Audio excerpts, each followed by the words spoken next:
Hello and a warm welcome to another episode. My guest today is Frank Piotraschke, former Senior Director Sales EMEA at Optimizely, Senior Vice President Global Sales at Staffbase, and now Chief Revenue Officer at SoSafe.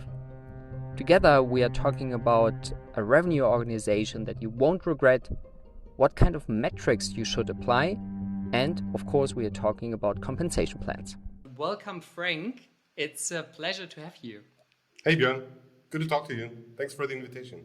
I dare to say we have a lot in common. So we started in sales and now you became one of the revenue leaders. So and you said, so the core is sales, and then of course you're adding marketing further in the customer's journey, and then customer success expansion. So topic for today is how to set up a rev org which you won't regret. And I'm super curious and happy to have you around. So I would say let's jump into it and the compressed learnings of how to set up an org structure like this. Happy to talk. Where do you want to start? Because I think sort of if I look at my story, obviously, I mean, if you look at the different functions of revenue, every function in itself, if you look into marketing, sales, or customer success, or whatever you want to add to this, things they're the most crucial one. And I think one of the advantages that we have in revenue organizations is, at least sort of from the leadership side, you bring all the dimensions together, which is usually not working, right? So we know all the stories from sales, how much they appreciate their colleagues in marketing, and the other way around. I guess similar goes it into sort of the success side of the business, right? Where sales always say, success is not really doing a lot the day, and success is always complaining about the sales folks that they bring all the bad revenue, right? So that they have to sort of maybe sort it out on the other side. Where do you want to start? Because I think usually the motion starts in sales, right? So that's usually where some of the early stage startups would start. Then let's give you some background what I learned, because I started in sales as well, and I was also in charge of customer success. And looking backwards, I would say if we would have aligned more with marketing before, and if we would have aligned with product later, or basically it's the second layer, or we would have been even more successful. So looking at your resume, so you worked kind of in the silo with quotation marks sales, and then you iterated over time into the revenue perspective. So maybe to start with, what was the crucial learning that you said, okay, the next position or my personal development was not just sales, but I really became a revenue leader? That's a good question. And I would say over the course of my career, I always try to have a very close connection to marketing. Because, you know, with sales and customer success, it always feels like, I don't know, to use a metaphor, if you go for a drink, you go with a good friend, right? So it's sort of two people are very close to each other. And if marketing joins, it's a little bit like the guy that sometimes shows up, but it's not really around, right? So I felt like always as a sales leader, I try to have a close relationship to my friends in marketing, knowing that it's a little bit of a different crowd, knowing that it's a little bit of a different motion over there. Because once you understand, you're basically sort of working in the same revenue generating function, right? So it's basically just one step earlier, and the more you work together, the more it works. And even as a sales leader, I think I learned at some stage, it's better to have a good connection over there, understand what's important for them, and also have this feedback loop going. And this sometimes worked and sometimes it didn't, to be totally frank, right? So I had like great collaborations with marketing, then really sort of that storytelling went very well, continued in sales, you could close customers on a nice sort of trajectory. And on the other side, if this relationship doesn't work, you really sort of have more problems than you can think about. And therefore, once I sort of would say mastered maybe sort of the sales leadership function, went into the next role, I could see a lot of use or a lot of sense in combining the revenue function from marketing to CS, because basically what you do, you basically sort of control this one revenue generating function in a SaaS organization, right? So where we have everything digitized and you can really track end to end. Then let's dive into it, because my assumption and also my belief is that at the very end, it's all about alignment and align the right KPIs and metrics along Yes. the entire customer journey. So what's your picture on that? I agree. And the hardest thing, especially when I look at what we did here at SoSafe, but also probably to some extent what I did at Staffbase before, is to get basically one currency established in the revenue function, so that you get a common understanding of what matters. Because in marketing, many people think MQLs are a great thing. And yeah, I see you laughing. And in sales, you don't think so much, right? So you think more in opportunity values and in okay, how much sort of is really sort of in really sort of qualified business. And if you extend that, sort of this changes again. So at least sort of on that setup between marketing and sales, I insisted on sales accepted opportunity value, so SAO value, as a common currency. And you still have our friends in the middle, which are the SDRs usually, or BDRs, depending how you call them, and they usually also have another currency. And I try to bring all that together with this SAO value that I'm trying to set as a target in marketing, in SDR world as well, and as an acceptance criteria also on the sales side. And that creates a common perspective on the revenue generation. And then you can start sort of manipulating these, right? So where do they come from? How much are we generating in inbound and outbound, and maybe even partnerships, maybe to bring the CS folks into the mix through upsells if you have that already going. But you have this one thing, the pipeline that we call it, that works in similar ways. And then you overcome the problem that you may have when marketing is probably generating a lot of MQLs, maybe even hitting their MQL targets, but then at the next step, you don't really see the SAO value. So this is, for me, always the first step to get sort of a common value setting in place so that you don't measure different things. It's the pipeline value contributed by channel, so basically marketing, Yes. SDRs, partnerships, etc. And that sounds so easy.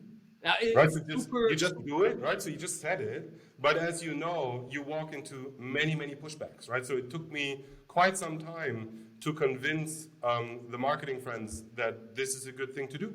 Yeah. And it's not sort of limiting their capabilities to be creative. They usually tend to not want to go too much towards the sales direction because they think we can probably easier sort of work on the MQL side. But it creates a lot of friction if you don't, at least sort of, I think so. And that's where I think the biggest proportion is that you have to convince people that this is the right move. We needed to convince people, we needed to try it out to see what happens. Also, in the beginning, we didn't do it, and we ended up with a lot of conversations, discussions, you could argue disputes between the different functions where some departments high-fived each other for hitting their targets, and then the next department, in this case sales, and well, that's great, but what should we do with it, right? So because there's a lot of junk in it, the quality was not clear, and that's what I usually would recommend also early on, right? So you don't need to have like 20 people in marketing and 100 people in sales to do this, right? This also could work with, let's say, 5 people in sales, 2 SDRs, and 2 or 3 folks in marketing. The logic can be set up already quite early. And the sooner you do it, the more you generate data that can be comparable later on. And we're also talking about the org structure, because my take on it, it's one thing is, of course, the structure, and we'll come to this in a second. The other thing is, and I sensed it, what you just explained, is also the mindset and the way of cooperating, having shared goals, and really, you call it a dispute, and there should be friction. So often I see this kind of happy culture, and there was over the last years, there was, everything is growing, everyone is growing, and blah, blah, blah. At the very end, it comes to numbers, and I see you smiling. So what's your take on how to build up the structure, whether it's a pod or kind of different departments? So how do you do it? So it depends where you are, obviously, and also depends what kind of product you have, what is sort of the market that you're selling into. I was usually working in, let's say, sales-led organizations, in sales organizations that were more enterprise-driven, so selling bigger tickets to in the B2B world. SoSafe today is more sort of a mixed bag. So we're selling into also the mid-market a lot. We have many deals in sort of the mid-tier section. So it's a little bit different, but still I would call it sales-led. And in this regard, you usually start from the sales side, and you usually start with a handful of people, and then the other people come to the mix, right? So at some stage. So I would always recommend earlier than later to have the SDR AE motion going. That's at least what I learned. I walked into many different companies and they didn't have that. So it maybe sounds too obvious for now, but as a recommendation, I think sort of the shared responsibility in sales is a good starting point to build the org from that. Because if you have an SDR, or let's say an SDR function, this is already half the marketing. In some US companies, you will find SDRs or BDRs on the marketing side. And I think there is arguments why they sometimes tend to be on that side. And if you build marketing from that end, so adding one step earlier, right? So you start then from marketing, demand generation, which are the right channels? Do we do more inbound? Do we have to support SDRs with outbound material? What is working? What is sticking? Are we more a Google paid, a content company? Are we finding our customers more on the LinkedIn's or other places in the world? So you expand on that side, but as long as you sort of keep the let's say the SEO value as something that everybody understands they have to sort of optimize, it's a good conversation. But yes, this needed to be sort of explained. And when I took the revenue here, we were already past that, right? So we couldn't build it from the ground up like this. We had already a pretty good marketing department going, and I needed to convince them first that this is a good place where we can come together. Because we had these frictions, right? So that we were generating something on one side, and then the other side was not understanding what they should do with it. So many questions, and thanks a lot. So let's dive into more detail. So if aligning SDRs and account executive, and we said already, sooner or later we will touch compensation with kind of target alignment. So what is the current setup, or what is kind of best practice in setting up targets for SDRs? Is it just pipeline created? Because my fear would be, depending on the sales motion and the sales cycle, this takes quite long, or at least for onboarding, it's not the perfect metric. You're also smiling. That's a relief. So how do you, will be clear, but how do you manage onboarding? So try to understand what you mean with onboarding. But I think sort of how I usually set it up, and what I believe works best also here to stick to the pipeline value. The pushback that you receive when you do that is that exactly what you just say. The SDRs will say, how should we define the value early on? We only have a meeting that somebody booked. How can we define value? The AE probably has to, in a 4I principle, then to adjust the value that the SDR sort of suggested. It would be so much easier if we would just compensate or set as a target on meetings booked, or demos booked, whatever sort of the next step would be. I still think that the more you stick sort of to the pipeline target, the more sort of you can do it sort of across the board. And if you started with marketing, and you already sort of say, okay, yeah, it's delayed. So in marketing, you generate something that is happening later, and you sort of retroactively measure it. It's still sort of the same value that you're trying sort of to influence. And this also goes for the SDR. I'd always say sort of for the SDRs to compensate for them for something that is very close to them. And I think the value can be sort of analyzed and set also from the SDR already. And as long as sort of there is a good AE SDR connection happening, usually the value stays. It's not deviating rapidly, at least not in the companies that I worked for. You can usually see sort of a 10 to 20% melt from the SDR value that is set to sort of the accepted and probably the closed value. And that's something I'd say I can live with very well. If it deviates too much, which usually happens in more immature organizations early on, because AEs tend to accept everything that is brought along. As SDRs will realize that very quickly. They will generate a lot of pipeline that maybe hasn't reached the level already that you should have. So, but I think this is something that you can work on and optimize once you set it. And then you have sort of this whole motion going that everybody works on the same thing. Okay, yeah. So I think there are two important components. A, maturity of the overall sales process or the overall organization in really having a common understanding and a clear understanding between what is my deal or opportunity value. The other thing is what I meant with onboarding. It could work for the first 3 to 6 months that you have a split, or for the 3 months you are just looking at the pure numbers of appointments set, depending on how fast you will get a proper value, and also depending on the maturity. That was you meaning in the early start of an SDR organization. Exactly. When you started out. Exactly. Fair point. You could argue that.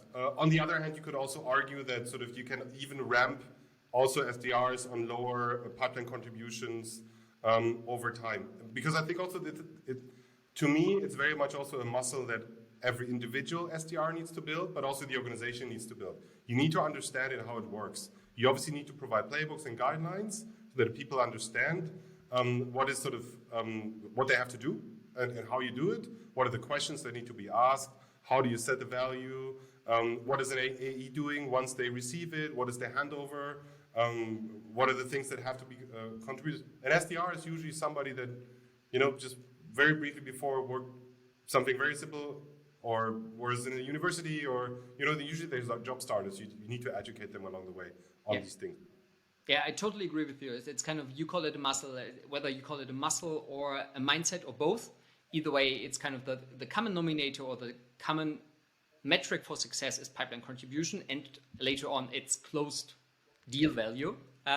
So which brings me to the second component of the bow tie. I'm a huge fan of the bow tie. So once a deal is closed, we still have kind of a lot of alignment to be mastered. So what are the kind of the biggest takes in there and the learnings? Also here, I think sort of the CS organization, so if you continue sort of once you close a deal, and obviously sort of the more you sort of generate traction there as well, the more sophisticated you also become on that end. And I can see that very much also on all the places that I've been basically. So in the beginning, every CS function, and I know people will probably hate me for saying that, but the beginning of, I think, every CS function is tech support, right? So it's more sort of it's onboarding, helping people getting into the solution that you have, and then you try sort of to technically support them. And also this maturity grows over time. So in the beginning, you don't have to try to retain customers, because usually, depending on the model that you're in, you have at least a year or maybe a little longer until sort of, all the customers that you start to generate will have to be retained at some stage.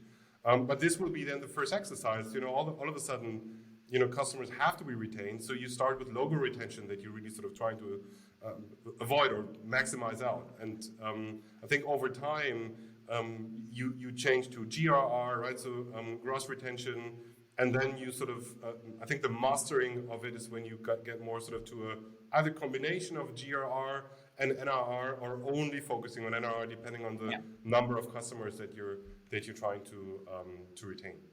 And I think sort of there it also becomes, if you are venture driven, these numbers will be first and last in every deck, right? So what is the GRR, and more even importantly, the NRR number that you're trying sort of to do, and also sort of to have the trajectory, right? So it's okay in the beginning if you're struggling a little bit on the retention, but after some time, in year 2, 3, 4, you should probably be better there. And that's also, I think, the time you have to set up your CS, and also to establish here something of a collaboration, right? So to overcome the initial always complaints, you bring all the customers, we cannot retain them because they were promised something else, you're struggling a little bit with the setup, and then after some time you establish sort of a little bit better collaboration. You move also out of the tech support and more really into the key accounting success motion, and then other things start to happen. You build also their muscle, which is called upsells.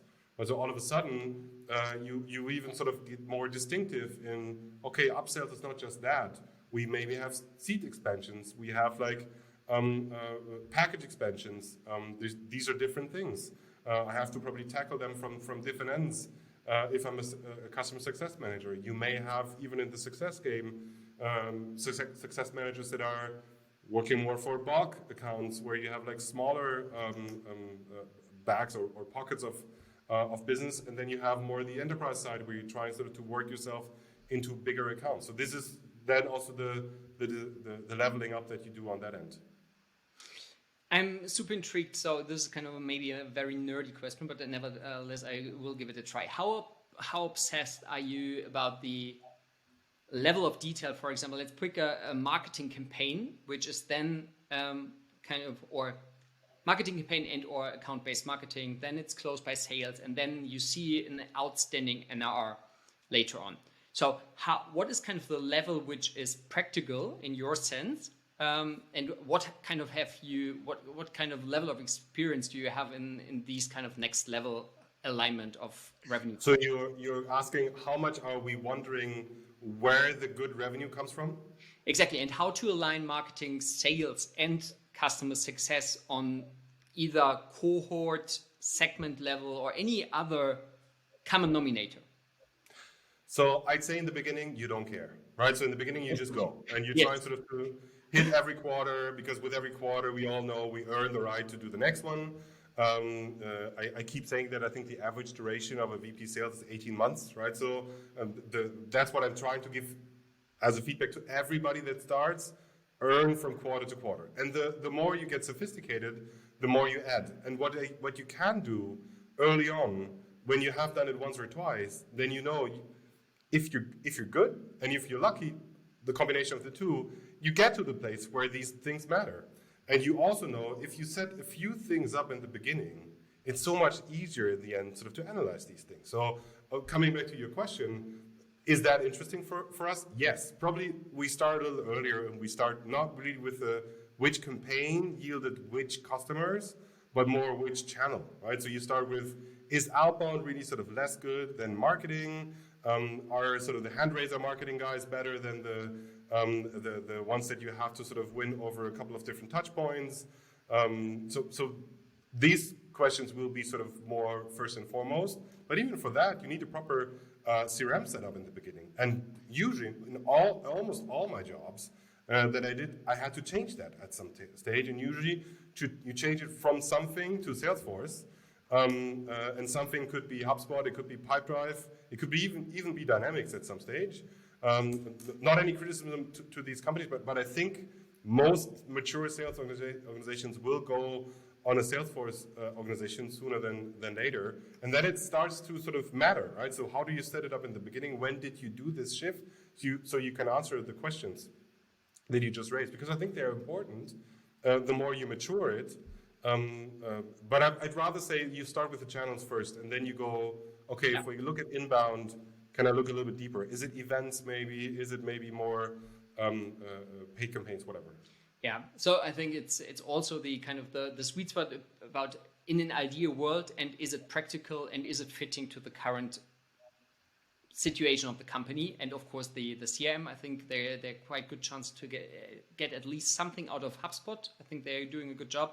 Pipedrive, there are definitely some limits, as I can tell. Let's touch the last big topic. So when we look at this, and this is useful either at least to check on channel level. When it comes to compensation, and I know I'm fascinated by the at least in my little bubble, the current discussion about what is personal commission for sales, and how can marketing contribute, what is target setting for customer success, expansion, etc. I'm super curious, how did you solve it as of now? And if you would restart, what would you potentially do differently? So I'm coming from a world from, in university, I tried to wrap my head around sort of compensation and compensation models, and that usually like individual compensation models don't trigger motivation.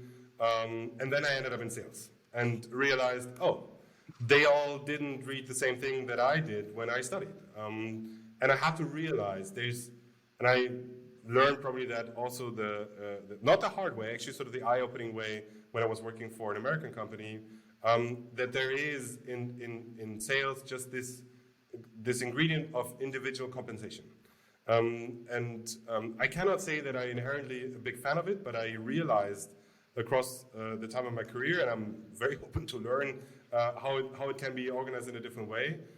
But this is sort of the key component of sales remuneration, that you have this individual compensation piece. And I tried a couple of times in my life sort of team compensations. It never worked. So I still have a setup of individual sales compensation that are basically sort of locked into ARR contribution. And then you obviously in the compensation, you're a little bit differently organized on the SDR side. Here I would compensate for pipeline contribution, usually sort of as a value on a month. On an AE contribution, usually more gravitate towards quality compensation models. Also on ARR contribution. If you look into marketing, I didn't find, and would really keen to hear your side, any way to have bigger proportions going on variable income components. Usually that's not working very well because people don't appreciate it too much. Because also probably they haven't seen the good side of it. Usually they only know the bad stories about it. Yeah. And to some extent that also is the same for customer success. Here it's a little bit easier because you have more tangible numbers like GRR, NRR. You can really crunch these down also to individual portfolios that a CS person might have. But also here you would usually probably not go beyond of 20% of a remuneration package or so.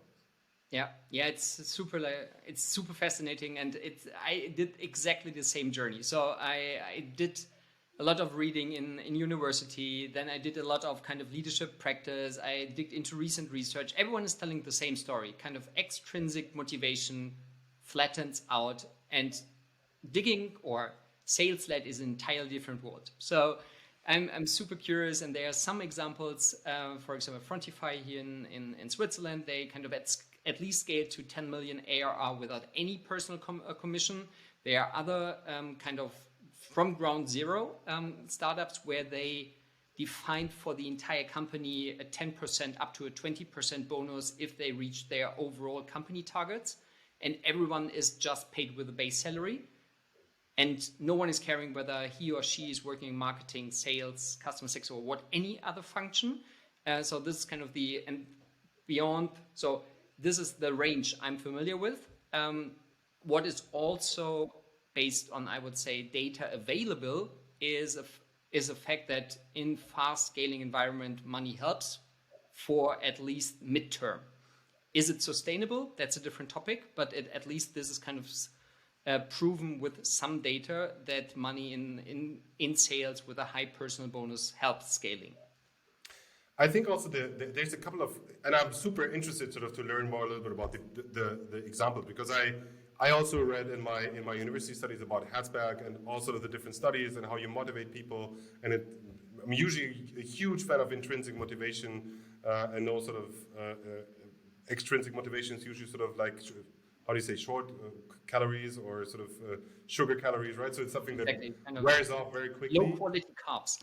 Yes. Unfortunately, I'm also a fan of those, but that's another story. But I get it, right? So, but at the same time, we're maneuvering in a market where we know, even at the size of SoSafe today, right? So we are reaching the 400 people mark. We're growing super aggressively at the moment. You operate in a marketplace. You are not just for yourself. So either you do that, what we do here, we believe in young professionals that we can educate, that we can teach also on the sales side. We don't need sort of the veteran enterprise sales folks that have been in big corporations that you also have to chip out a lot of money for. Not to say that sort of our folks here are not well compensated, but you know what I mean, right? So yeah. you more also believe in an SDR can become an AE when in the same organization after some time. You let people grow, but even if you maybe in the beginning you're fine with sort of giving them a good base salary and don't give them any add-on or too big add-on, they will learn at other places they do. And I cannot sort of blame them too much if they will fall for that, right? So because there is places as salespersons where we all know you can earn a lot of money. And that's a reality in the business, I think. And if you're even on the other side where you say, okay, my product requires people that have done it before, I have to do tenders, I have to do sort of very complicated sales motions, so I buy time in the meaning that I trying to get veterans or people that have done it before. We all know that it's very hard sort of to win somebody that has sort of, been involved with these kind of sort of packages and how you sort of compensate there. So I struggle because I've usually been in environments that are growing very, very fast. How can I educate the marketplace, right? So because I tend to think I don't have the time for that. Yeah. And it's absolutely fair point. So that's why. So if you're competing with other in the market, which we do, then you have. I think there's just one way out. So a very super strong vision, super strong culture, and you're going all in, accepting that you won't get all the talent available, which is scarce over time, overall. There are a few examples. I will have another episode dealing with this and the more philosophical way about the motivation piece. But I think there is no right truth, but it's cool to hear that you're at least thinking in the same direction. Is there an alternative to the current setup, which is and was working very, very well for you? So, I'd say, if I just may sort of answer very quickly on that, I'd say also it depends on maturity of the company. I'd say sort of if you're smaller, if you're like 50 to 100 people, I think you can sort of find your way around that. I would probably argue the sooner sort of you're growing and you're becoming sort of something else, a little bit bigger, probably past the 10 million ARR mark, that is where it becomes more and more difficult. Because also we probably have to admit at some stage, it's fair when people think this is a job, this is not a religion. Even though it's a startup and we all have a vision, we want to change something, it's still sort of a job for people. And I think that's fair when then they start comparing what they have here, what they would have in other places. Yeah. And I would totally agree, and there's a great closing remark. So we could continue for ages, at least from my side. So it was really refreshing in a short while. So summarizing from my side, so what I learn? So you call it a muscle, whether it's a muscle or a mindset. So the one key piece of building a rev org is that alignment of metrics, and the marketing sales alignment is driven by pipeline contribution and value. Ideally on channel, and then you can go crazy at some point. And after closing, then it's a GRR or NRR, which with that, you have a very solid base to have a proper conversation with all the participants and stakeholders. Would that be a right summary?